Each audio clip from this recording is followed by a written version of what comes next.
Blackstone Audio presents Human Traces by Sebastian Faulks.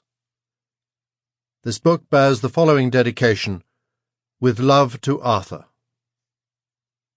1. An evening mist, salted by the western sea, was gathering on the low hills. Reed-spattered rises running up from the rocks, then back into the gorse and bracken-covered country, and on to the roads that joined the villages, where lamps and candles flickered behind the shutters of the grey stone houses. It was poor country, so poor, remarked the curé, who had recently arrived from Angers, that the stones of the shore called out for God's mercy.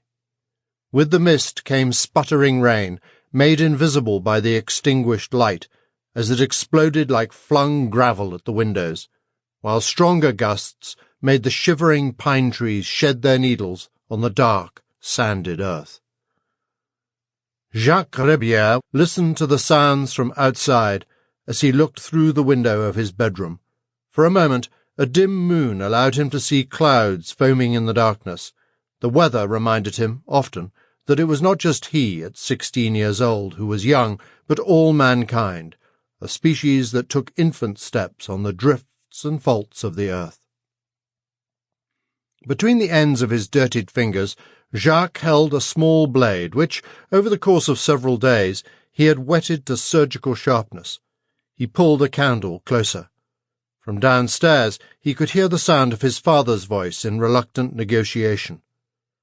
The house was at the top of a narrow street that ran off the main square of St. Agnes. Behind it, the village ended, and there were thick woods, Monsieur Rebière's own property, where Jacques was meant to trap birds and rabbits and prevent other villagers from doing likewise.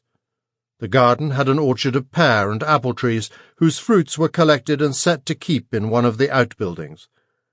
Rebière's was a house of many stores, of sheds with beaten earth underfoot and slatted wooden shelves, of brick-floored cellars with stone bins on which the cobwebs closed the access to the bottles, of barred pantry and hatched larder with trays of nuts and preserved fruits. The keys were on a ring in the pocket of Rebière's waistcoat. Although born no more than 60 years earlier, he was known as Old Rebière, perhaps for the arthritic movement of his knees when he heaved himself up from his chair and straightened the joints beneath his breeches. He preferred to do business standing up.